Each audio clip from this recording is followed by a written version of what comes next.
আমরা আমাদের চাঁদপুর 5টা আসনের 3জন এমপি সহকারী মিলন ভাই, চাঁদপুর কচুয়া 1, ফরিদগঞ্জ 4 থেকে আমাদের হারুন ভাই এবং আমি চাঁদপুর 3 থেকে এসেছি। বাকিরা আসতে পারে নাই তাদের ব্যক্তিগত কাজের জন্য। আমরা ম্যাডামের জন্য দোয়া করতে এসেছি, আল্লাহ যেন ওনাকে জান্নাতবাসী করে এবং পাশেই শায়িত বাংলাদেশের বীর মুক্তিযোদ্ধা আমাদের মহান নেতা মেজর জেনারেল জিয়াউর রহমান, ওনারও আত্মার মাগফিরাত করে আমরা এখানে দোয়া করতে এসেছি এবং আমাদের আজকের পর থেকে আমরা আমাদের নির্বাচনী প্রচারণাটা আস্তে আস্তে আমরা আরও শুরু করবো আর কি।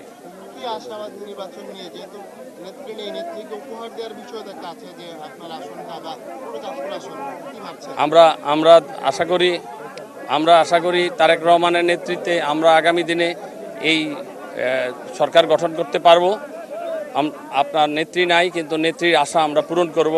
আপনাদের সবাই এবং দেশবাসীর কাছে আমাদের এই প্রার্থনা যেন তারা ধানের শীষে সবাই ভোট দেয়। না, আমরা হয়তো ম্যাডামের জান্নাতবাসী করুক আল্লাহ, সেই দোয়া করতেছি। আসলে আমরা অনেক দিক থেকে ওনার সাথে জড়িত, সেই জন্য আসলে আমরা দুঃখ ভারাক্রান্ত। এই আমরা কোনো কথা বলতে গেলে আসলে আমাদের কান্না চলে আসে। তার পাশে আছেন আমাদের শহীদ প্রেসিডেন্ট জিয়াউর রহমান, সবার জন্য আমরা দোয়া করতেছি। আবার প্লাস আমাদের নির্বাচনের জনাব তারেক রহমান সাহেবের জন্য দোয়া করতেছি, যারা সে সুসংগঠিতভাবে দেশকে সুন্দরভাবে পরিচালনা করতে পারে, এই দোয়াই করতেছি আমরা।